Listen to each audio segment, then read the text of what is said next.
whenever the country does something exceptional, the world sits up and takes notice. We feel a sense of pride. My references to Chandrayaan, the world can't stop gushing about what it has achieved, how it has achieved, and they still can't get over the fact that we can achieve something as fantastic as that at such low costs. To tell us all about it, we have somebody who needs no introduction. He is the right person. He is the chairman of ISRO, Shri S Somanath. Thank you so much for having us here and agreeing to speak to us. And congratulations to you on the fantastic success. We have gotten used to getting surprises from you. And I'm referring to the hop that Vikram did on the moon surface, which was not expected. Now tell me, on the 22nd, when the sunlight starts beaming on to the part of the moon where Pragyan and Vikram are, what do we expect? With all our confidence on what we did for Chandrayaan 3, the Vikram lander and the rover, and also of the confidence that we have based on the test programs, we are hoping that both of them will come on. And it's important that both should come on. Coming on means that the electronics in the system should be functioning such a way that we should be in a position to send commands to it so that they will obey us when we want them to do something. And if it happens on 22nd, it's going to be history, because surviving such a very low temperature for a long duration and making sure the systems work again is really going to be a tough thing. Was it tested here? See, what we did is we tested it in temperatures of similar nature. Of course, especially the rover, the Pragyan has been fully tested. But when it comes to Vikram, I can't say that everything is tested. It is such a huge item which can subject to such a low temperature testing. But many of the design heritage of the systems inside the Vikram lander and Pragyan being the same, we are hoping that whatever test we did on Pragyan should be sufficient enough to give confidence to the Vikram as well. But everything need not work in Vikram. At least if it's the communication system work and the primary computers work, we should be able to command it and then make the Pragyan raw once again. So the command goes to now Pragyan or to Vikram? It actually received in Vikram, then it need to be sent to Pragyan for it to do so the communication is established between the antenna on the Pragyan to Vikram. So this communication channel should be open for either to send a command or receive a data, like the cameras. You can see the cameras, two small cameras in front. So these are the cameras. So these cameras should take pictures. This is the one who took the picture of the Vikram on the moon, which is a very classical picture. That's right. So these cameras to function and bring the image back to Earth, it has to communicate to Vikram and then it has to communicate back to Earth. So that channel should be open. Tell us the hops that it takes during communications. How does the command go from here and how long does it take? There is a series of commands. It's not just one command, you now come out. No, it's not like that. There are series of commands which need to be uplinked. And what we do is we uplink all of them. Then most of the commands are timed, that you do it, execute only at this certain timing. So there is a clock running inside. There is a reference to that clock. So we send all the commands up there. Then it registers inside the computer memory. Then we read back all the commands that and then check it again whether it is received and stored in the appropriate location correctly. And this verification goes. And after all this verification is done, then you leave it to execute. So it will be executed at the time which we have planned a priori. So while it is actually getting executed, we don't do a real-time commanding. If you want to really do a real-time commanding, that's also possible. How much time does it take for a real-time command to be received and executed? The signals travels at the speed of the light. So the moon and back, it takes few seconds, 1 or 2 seconds at best. And not even that much, it's actually much lesser. So it can be reasonably real-time, but then real-time commanding is not a preferred option in most of these cases, except, say, if you want to get, if it is moving, it has seen a obstruction, want to do something, or some of the attitude orientation. So camera or antenna need to turn and look at the ground station a little bit. So we want to little move and then see whether it responds. So that is the real-time commanding. Such thing we can do in a real-time. And if you want to orient the camera in another direction, and you give a command, how long does it take? It will do in a matter of seconds. 1 or 2 seconds. And you see the response immediately. We see the response. What is the speed at which you get this There data? is a difficulty there. See, if it is an orbiter like the Chandrayaan 2 orbital where there is a high resolution camera, we have a certain transmission rate which is decided by the band in which you are using. This time we are using X band, sometimes we use S band and different bands for communication. The throughput data rate is decided by the band, the signal power, the antenna in the ground, the visibility, etc. Correct. So through that decides the rate at which the data can be transmitted. And it also needs to have power. For example, if you want to take a picture taken by Gaganyaan to be sent to rover and rover to ground, it takes actually hours for sending one picture. Reason is simple, because the power available on board of this Gaganyaan is very low. The battery capacity is very less, because the amount of power generated is just from this panel. Correct. And the sun is not illuminated very bright on it. It's almost at the fag end of its life. So we keep the power very low. So typically a picture takes very long time from Gaganyaan to reach. But if it is a camera on the Vikram, it could be faster. But if it is from an orbiter which has a higher gain antenna, then it could be still faster. Still faster. It's all limited by the onboard power. What are the next things we have in mind for Aditya now? So Aditya, after its earthbound maneuvers, which was going higher and higher to almost 1.25 lakh kilometer, now it has now left Earth from the highly elliptical orbit. Day 4 yesterday, no? Day 4, yesterday. So it started its journey towards the Lagrangian point, L1. It will take almost 110 days for travel from here to reach there. So right now nothing more need to be done. Now the final burn of the earthbound burn is now completed. It acquired the required velocity, and with that velocity it will simply go straight to the targeted point L1. But the L1 is also moving, Earth is also moving, Sun is also moving. So it's a combination of movements, and we hope that mathematically it matches exactly at L1. And this will continuously be monitored, because we call it orbit determination. So its path is continuously being measured using ground stations that we have. We have a deep space network, antennas are there. So it will measure the arc through which it moves. And we will make a prediction, mathematical prediction. It's actually moving precisely there. And it's moving such a far distance, 1.5 million kilometers. Yeah. So a small error here can make a thousands of lakhs of kilometer error there. Yeah. So we need to very precisely. Yeah. And there are opportunities for correction between us. Interesting.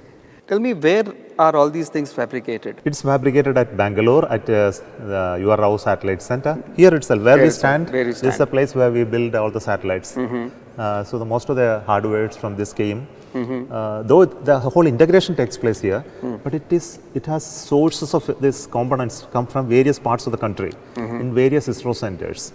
See, I can tell you, it has propulsion, for example. It has engines. You would like to go and see closer? Sure. Yeah. You can see the engine there. See, this is the landing engine. That's right. There are 4 such engines, and there are control engines. These are fired to make it orientation change. So this engine plus its own feed system, the propellant tanks, it comes from LPSA Bangalore. Okay. And manufactured at Trivandrum, partly manufactured. The engines are manufactured at Trivandrum. Then tanks and propulsion elements are manufactured in Bangalore, and they come and assemble here. The cameras on this came from Space Application Center, Ahmedabad. So there are many cameras. There are cameras here, there are cameras in front, and when the rover came out, there are cameras which picked those images. There are cameras which will measure the speed, velocity, etc. So they are built at Space Application. How many cameras are there? There are cameras just for observation. There are cameras for measurement. For example, we have camera which measures the horizontal and vertical velocities of this movement. There are camera meant for looking at the hazard avoidance cameras are there, optical cameras. Which you used. Yes, for the last minute vertical landing. So it's about 8 cameras, I believe. So where exactly you said then when these things are made here, and how many such payloads can you fabricate simultaneously at this place? Here we have clean rooms and assembly facilities, we have test facilities. The total number of such assemblies possible is limited by the space and test facilities, checkout, etc. So I know that there is a record, even up to 10 such assemblies can be done at a given point in time here. This kind of a payload, for example, Yeah. Vikram lander, how much time does it take from start See, if you start from the conceptual stage to realization, it's not a small short duration. It's a very long period of time. It could be as much as 6 to 7 years. But building instruments are the most complex part of it, and it goes through so many tests, and every test will make a change in the design. So we have concept of models. We will first make an engineering model, which is more resembling to the actual thing. Then that will go through testing, and that will reveal certain deficiencies. After engineering model is qualified, we make a proto generally. Then after proto it will subject to the flight-like environment of testing, then the flight model is prepared. This is a standard procedure. But if it's a proven satellite, for example, a communication satellites, we don't have to do engineering model, we don't have to do proto model, we make straight away the flight model. If you had to make a new communication satellite, in 1 year you can actually fabricate Yes, if all items are ready with us, it's 1 year of assembly testing. What percentage of the components are indigenous?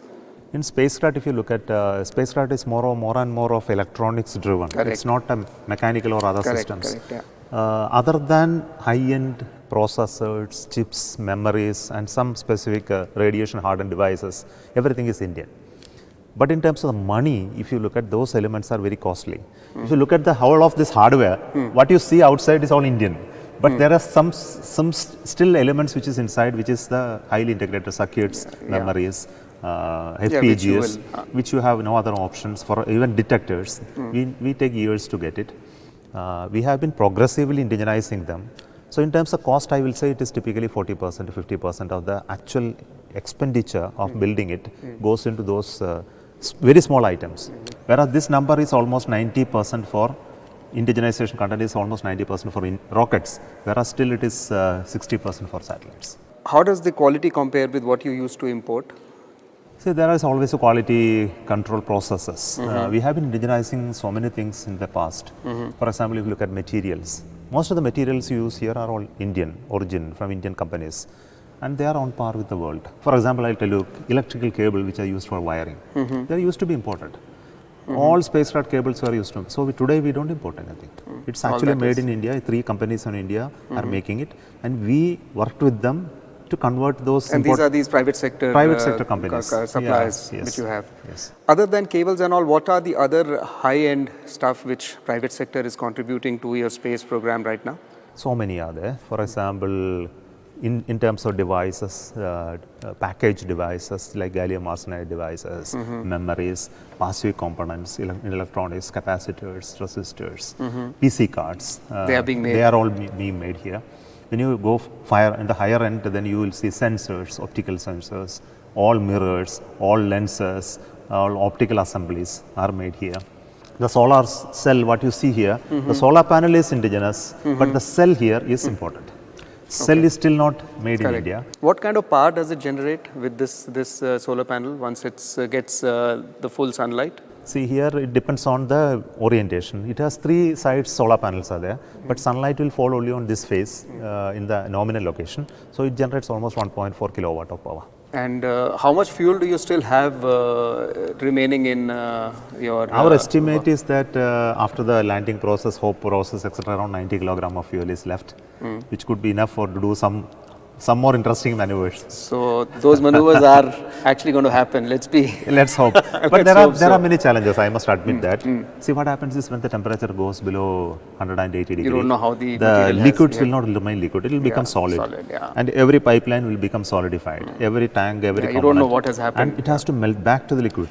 And with all our confidence, we will do something. Understand? Something different from this. When you're looking at the countdown for a launch, it says T minus whatever. Suddenly you get something and the computer says you have to stop. How does it happen? See, in every launch, there are almost 2,000 measurements. And these trends can be understood by a doctor like you looking at your heartbeat, no? You go to ECG. Yeah. So once you look at those curves or the graphs, you are able to understand what is a pattern, and if there is a kink in the pattern, if it's not moving in the right direction, there are expected bounds. So there are 2 ways of finding out. One is through the heuristic way of finding out. Through my expertise, I can find out. Second method is you can train a computer to do it. Correct. So we train a computer algorithm we call the automatic launch sequence, and that will check all the parameters. And when some parameters are out of bound, then it will immediately check some other thing to verify whether this out of bound is right or it's a fictitious, something can go wrong with the sensor. So to validate, there are other checks. So we call it triple modular redundancy, which will decide whether something need to be stopped or not be stopped. Now coming down to Gaganyaan, for example, where exactly are we? So Gaganyaan is a very complex project, though it's like launching something, but launching up there is very easy, but bringing back is very, very risky. And even for launching, we need to be very sure that nothing can go wrong because human beings are involved. We have given a very optimistic schedule when we started the Gaganyaan of doing it in 4 years of time. We faced many challenges. So we had to do many re-engineering, redesigns to overcome that challenges. But the biggest challenge to me is the safety of the crew. Correct. Suppose you look at Gaganyaan, if it happens, the first mission ends up with some problem, recovery will be very difficult. Right. It could be 5 years, it could be 10 years. So I talked to my human beings involved. Yeah, so I talked to my teammates and also talked to government also as well, and mentioned to them saying that it is very risky to go a fast track approach in this. It has to be a very cautious approach with the full confidence on the very first mission. So we thought that we should add additional tests, additional validations, additional measures to ensure the first time when we do it should be right. It is of course discussed with the government. It is also going to be discussed with the Space Commission and many other fora. And we would like to set the clock slow for it. Some idea about? Yeah, what we are trying to do is there are many tests, hundreds of tests happening now. And we would like to make sure that in the next 1 year, most of those tests do happen. And manned mission, of course, the final manned mission cannot happen before 2025. Yeah. And the biggest test which is going to happen, the crew aboard test, is going to happen next month. You say 26th? Yes, 26th of October. Yeah. So, we have always used the phrase rocket science. For the first time, we are getting used to or understanding what it exactly means. Why is it that we took 40 plus days to get there, whereas the Russians, even though it was a failed mission, made it there in just about 5 days? No, it has to do with quite a lot with the rocket which they used. The rocket we used is the LVM-3 rocket, which has a capability of 4 tons to GTO, and the corresponding payload capability for putting the satellite in an orbit, which will directly take it to moon, needs little more power. Typically, if it was around 6 tons to GTO, possibly we could have done that. The Soyuz rocket which took the Luna 25 had that type of capability, because their upper stage is very powerful upper stage, which actually did the final boosting to put it in the translunar tract right away. So they could travel in 5 days of time. So when the rocket is not powerful, what we have to do is you have to make the satellite more powerful. It should have a propulsion which should be able to do that translunar injection. But that also cannot be done in one go. So that's why we have to do a maneuver which is moving around the Earth in multiple passes and do the energy addition or the velocity addition at the most efficient manner. You know that every movement around the Earth is in an elliptical orbit. When it is closest to Earth, we call it perigee, the closest point. Apogee is the farthest point. In the perigee is the highest velocity zone, and if you can impart the energy to it at the closest point instantaneously, that is the most efficient. But we cannot do that. We have to do it over a period of time.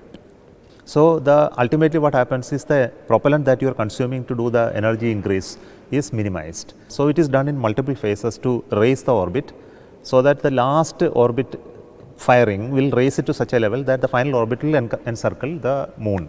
So that's how it took more time in around Earth. Then second is around moon also we took more time. That's why the Chandrayaan-3 craft has 2 parts. One is the propulsion module, which you can see here. From this point to this point is a hardware just to take the lander to moon.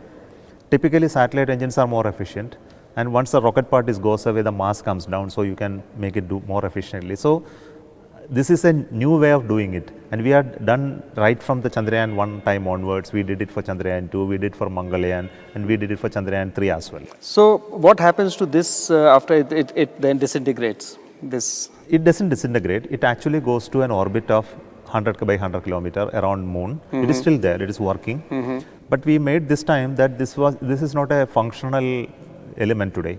But we have one payload on it, which is called SHAPE payload today, which is going to do an observation of Earth.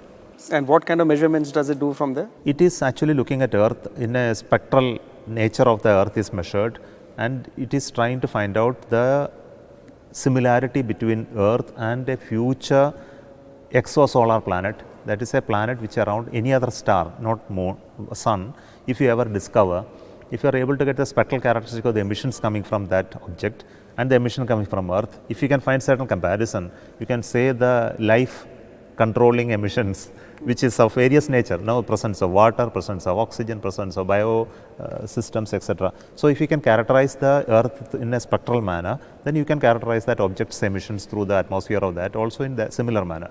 Anything which Pragyan or Vikram have sent so far about the moon surface which we have not disclosed to the world as yet?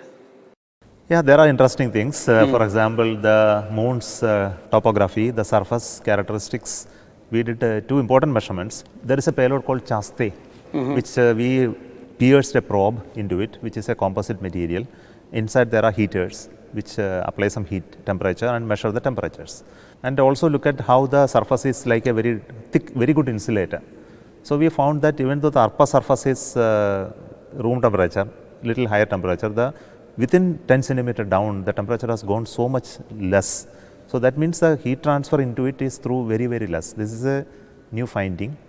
Similarly, the rover, when it actually moved on the surface, the wheel, and also the landing process, we were expecting a lot of dust. Nothing was seen of that type. We found a very mild dust coming out, not huge dust. But that was surprising.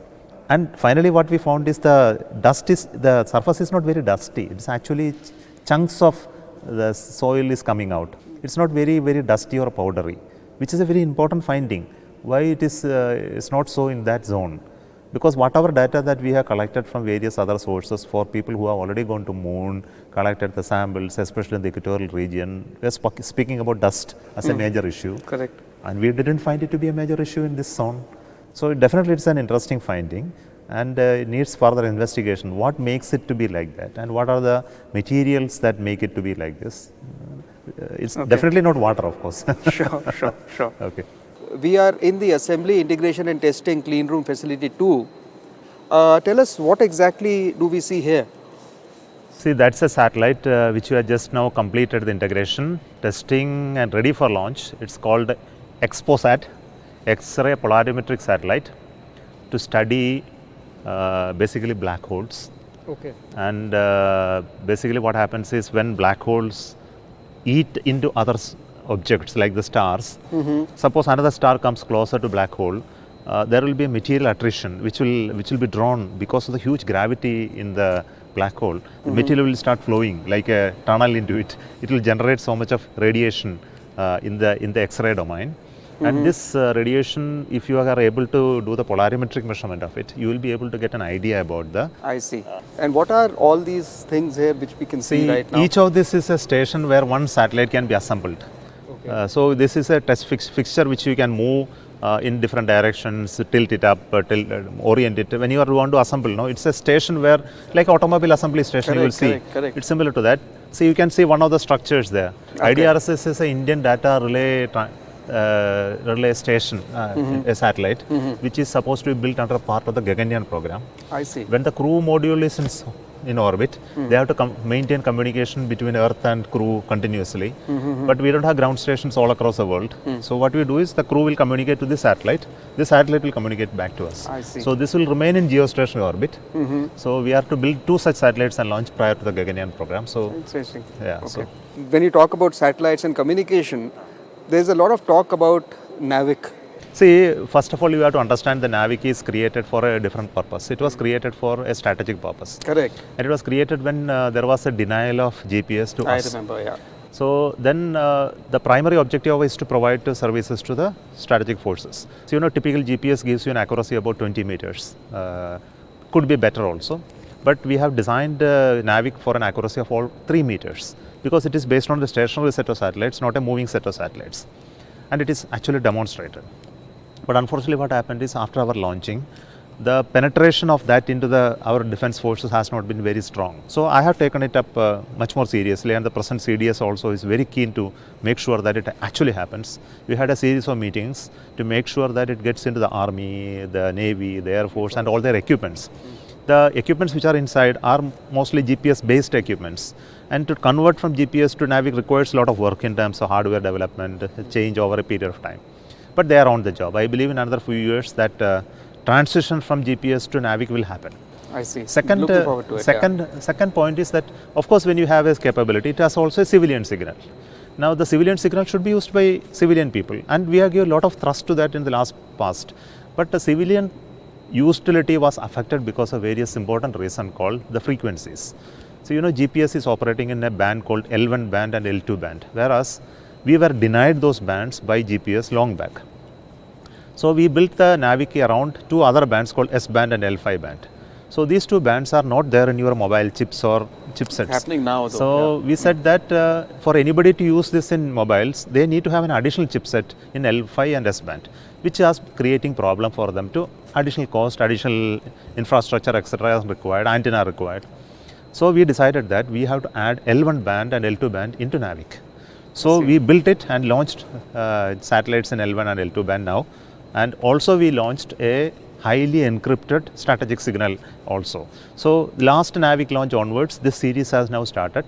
Now, recently you heard that Apple has announced their L1 band based NAVIC. Yeah. Now, I believe it will become popular in civilian sector like vehicle fleet tracking, railway tracking. It's already implemented using L5 and S band, but with L1 band it will become more popular. Interesting. How do you transport things from here to Sriharikota? We have containers, huge containers, which will be kept air conditioned, temperature controlled, purged typically by nitrogen gas, and move on the road. We have pilots and warning. We inform all the civilian authorities about our travel. Sometimes the power cable shifting has to be done, but generally our track is all surveyed now. So generally hardwares are able to move. With the normal traffic. Normal traffic it can go. Security around. Security, with all security it moves. Yeah, because these are strategic. The cost of this will be in hundreds of crores. What impact will it happen to your effort to commercialize our space program, so that you earn like every other nation does? See, space has a commercial activity which is more into the downstream. The launching of a satellite, like with a rocket and launching and make it commercially successful, is difficult.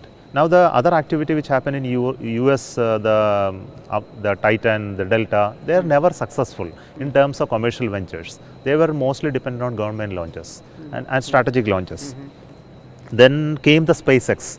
Now recently, because of the reusability, they are reasonably successful in commercial domain. But still, I understand they are not fully breaking even. Even with this many hundreds of launches taking place, becoming a very profitable in rocket business is very difficult. Very difficult. So essentially, what happens is launching continues to remain as a national strength, and it is supported by governments to remain like that, so as to protect their national interest. Okay, so this is the geopolitical meaning of rockets. It's very, very critical.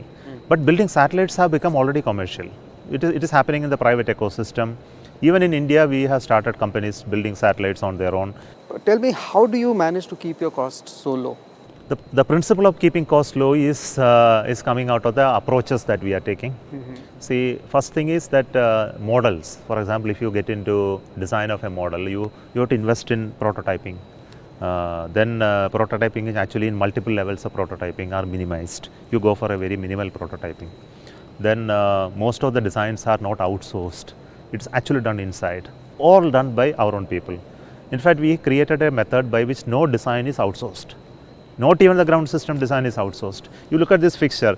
Even this fixture I could have purchased from somewhere, but this design, drawing, everything is done in-house and manufactured. So it looks so simple, but when we recently sent one to US, I'll tell you one interesting story. We wanted to assemble one satellite called NISR, NASA ISRO Synthetic Aperture Radar. When this payload structure was sent to NASA, they so much liked it. They said, you retain it here, don't take it away. We want to have one like that. Really? Yeah. What is this made of? It is a steel structure, but it is motor driven. So you can rotate this. With its actuation, the whole thing can rotate like this. It can be indexed at different orientations. It can be taken up and down. Yeah, up and down. Yeah, it can go up and down. It can also rotate. Yeah. This also can rotate, right? Yeah. And every test equipment, ground system, its software, communication equipments are all designed by our own people. And the same technique is being followed by SpaceX. You know that they put everything under one umbrella and try to do it by their own people. They bring down the cost drastically. Yeah, correct. You talked about manpower very interestingly, Stuart. Are you able to attract the best talent available in the country? It's a very big question. If you say, are you getting the best talent? The answer is no. In fact, I'll tell you one example of such a recruitment. We recently, one of our team for in situ recruitment went to one of the IIT. I won't name that IIT. And they were presenting to them the career opportunities in IIT, the pre-recruitment presentation. And after that career type of work, etc., they presented the salary structure, pay structure. Of the ISRO system. And students who are sitting there, they saw the last pay of the highest pay that you can ever get in ISRO. When they saw that, that's it. And just after the presentation, 60% of the people sitting in the hall just walked out. Can you imagine? Yeah. Okay, so you can imagine, because the career ambitions of the people who are joining IITs are They different. probably they start with whatever Start with the that last salary, is. yeah. So money cannot attract people here. Then the next question is, are we having adequate talent to do the work that we are doing? The answer is yes. Yes. Tell me, after the successes, repeated successes that we have seen, have people from outside written to you, we want to get involved now, Indians? Yes, so many of them Who are very successful outside. very successful people, senior people are writing to us that we want to contribute to space in some way or the other. In India? They are always telling. But the opportunity for such engagements are not like the US or Europe. No? Here we have to be an employer. Our terms of contracts are governmental rules. No? Do you have an experience center kind of a thing here where school students, and others can just come and experience how it is done? Just makes them excited about the whole We thing. are doing it continuously. We bring a lot of students here in this laboratory. We arrange programs at various occasions. We have space weeks where thousands of students visit us. We also go to schools. We do presentations to them. Typically in a year, almost a few lakhs of students are connected by ISRO. Various ISRO centers. Interesting. Yeah. So, after the great success of Chandrayaan 3 and Aditya, which is still ongoing, what are the next things that one must expect from ISRO as far as space program and other things are concerned? See, if you really look at the activities of ISRO, we have been all the more focusing on operational systems like launching communication satellites, remote sensing satellite, meet the national demands, then do some science missions as an off-take of all of this. No, they were occurring very short period, very long periodicity. Typically 2 years, 3 years, we had one mission like Chandrayaan 3. But this has given us a great confidence. No, we must continue to do the exploration, scientific missions in much more frequent manner, and also set higher goals. No, not just go to moon and do some landing, but set higher goals. Then the question is, what are those higher goals? The question is that we have one track called Chandrayaan track. No, we have done Chandrayaan 1, Chandrayaan 2, Chandrayaan 3. We also did Mangalyaan 1. We did. We also did AstroSat. We are going to do ExpoSat. There is yet another track which is called Human Spaceflight track, where we are going to send human beings to space. We also looking at the reusability, etc. So, can we fuse all of these ideas into one unique idea in which humans will one day go to moon and land? Why not India think about it? How do we really put a space station in orbit tomorrow? Why can't you do docking on a space and then imagine little more stronger ideas in space than what we are telling, do small things.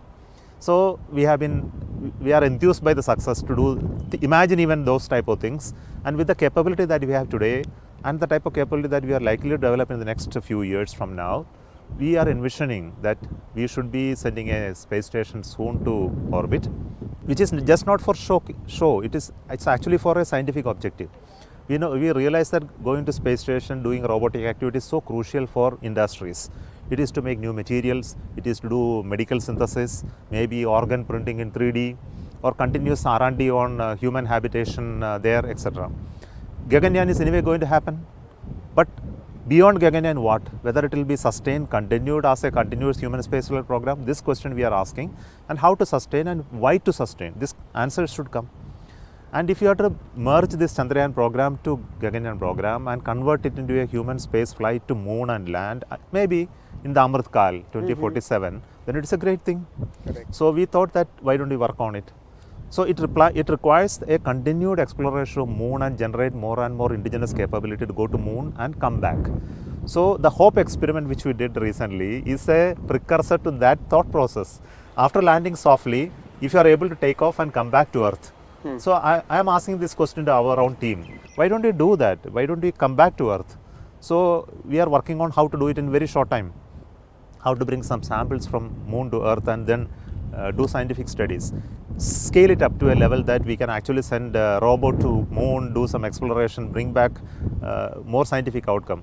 Maybe a few years from now, an Indian will definitely land on the moon. There is no doubt about it. On an Indian satellite, launch vehicle. On an Indian launch vehicle, Yeah. of course. We are not going to take launch vehicles somewhere else. No, when I say, not as a partner with somebody else. Partnership is always important because even for the Chandrayaan 3, we had partnerships of various kinds. Partnership will happen, but the primary design, primary execution yours. will be Is by yours. India, no doubt about it. Okay. The world is talking about simply because of how you achieved it at such low rates again. I'm See, keep we coming have back been- to that question. Yeah, we have been all the time concentrating on doing it within India. I must tell you. For example, the materials which we are using for our rockets and satellites are reasonably high percentage indigenous. Most of the metals are made in India. Metal means alloys of very high class. But the production is still not, in private sector, is still not very up to the mark where it is profitable. For example, aluminium, we still have to import. Though it is abundant in India, but high quality aluminium is still not made in India. It is possible with some investment. We also know that composite is very critical. We are very poor in terms of its high grade composite manufacturing. The low grades are still manufactured in India. Same is the case with electronics. We are manufacturing low grade electronics components here, but the top notch electronics is still not manufactured in India. I think we have to focus on all this. I believe that if you have to really become a world leader, these three areas are so critical. Very high end materials, very high end composites, very high end electronics. We must focus on it. And this is the only way to generate a clear revolution in this domain. Correct. Thank you so much. Thank you so much. So it's been an absolute pleasure to be shown around this place and understanding what rocket science exactly means. Yeah. Thank you so much for Thank you. giving us the time. It has been an absolute pleasure to Thank you have so you take much. us around. Thank you so much. Thank you. If you like this video, please like, share and subscribe to our channel.